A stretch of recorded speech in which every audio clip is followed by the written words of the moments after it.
श्री कृष्ण जी कहते हैं, आप कितने भी अच्छे कर्म कर लो, लेकिन समाज आपके बुरे कार्यों को ही सदैव याद रखता है। इसीलिए लोग क्या कहेंगे यह सोचने से बेहतर है कि आप अपना कर्म करें।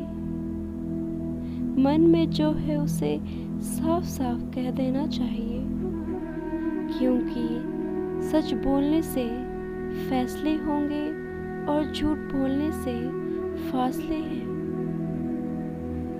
खुशी ना तो किसी दुकान में मिलती है और ना ही पहले से ही निर्धारित होती है। खुशी तो आपके कर्मों से आती है।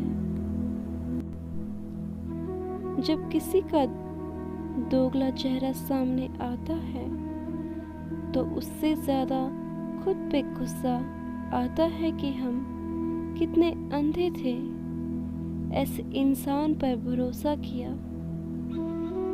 संसार में सबसे ताकतवर इंसान वही है जो धोखा खाने के बाद भी लोगों की भलाई करना नहीं छोड़ता।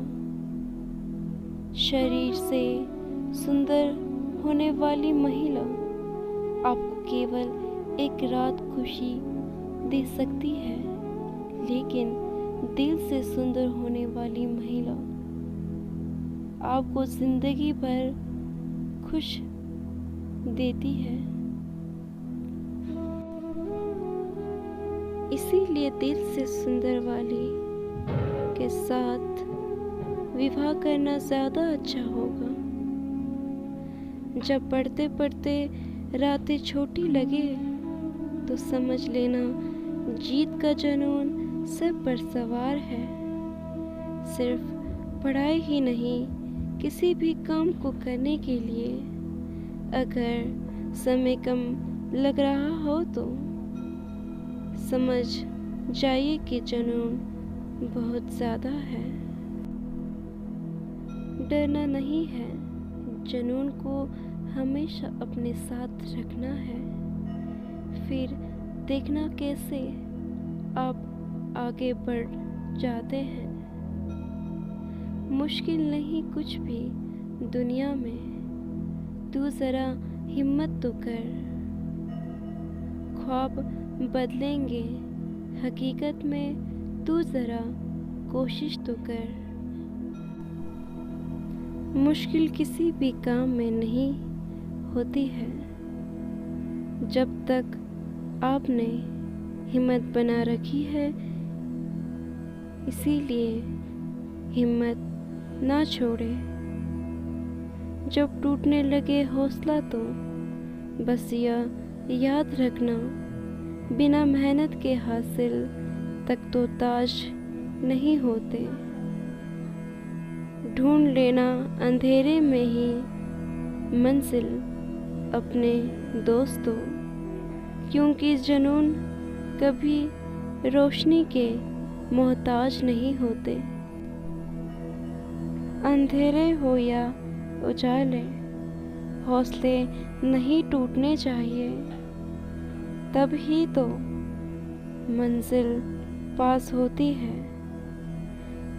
तुम्हारी कमजोरी यह है कि तुम कामयाब सोच रहे हो।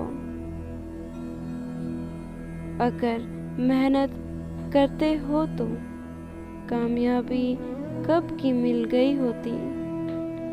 मेहनत के बिना कामयाबी नहीं मिलती है, यह बात गांठ बांध लीजिए। नीति के बंधन में सब बड़े हैं, तो खुद में मिल और सफलता को जड़ता में बदल दे। इतना ही अब चाहे दिल। नीति पर विश्वास करना ठीक है, लेकिन इस पर निर्भर होना ठीक नहीं है। इसके लिए खुद पर विश्वास करना होता है। मुंह से माफ़ी देना और दिल से माफ़ी देने में काफ़ी अंतर है। मुख द्वारा दिए गए माफ़ी को तत्काल प्राप्त किया जा सकता है, किंतु दिल की माफ़ी प्राप्त करने में उम्र बीत जाती है। माना जाता है कि जीवन के पूर्ण कर्मों का फल इस जन्म में प्राप्त होता है। जितने भी रिश्ते नाते सुख दुख व्यक्तिगत जीवन में प्राप्त होते हैं, वही पूर्ण जन्मों का फल है। वरना कौन इतनी बड़ी दुनिया में आपसे दिल लगाता है। राधा और कृष्ण दोनों अवतारी हैं। दोनों का जन्म कुछ विशेष परिस्थितियों के लिए हुआ था। उन दोनों का मिलना बिछड़ना बस एक प्रक्रिया मात्र थी, जिसके माध्यम से प्रेम का वास्तविक रूप समाज में दिखाना था। अपने काम पर अपना दिल लगाओ, लेकिन उसके इनाम पर कभी नहीं। अच्छी किस्मत के लोग थोड़ा भी बुरा होने पर भगवान को कोसते हैं, और बुरे किस्मत के लोग थोड़ा भी अच्छा होने पर भगवान का स्मरण और धन्यवाद करते हैं। बीता हुआ कल जीवन को समझने का एक अच्छा मौका है, और आने वाला कल जीवन को जीने का एक दूसरा मौका है।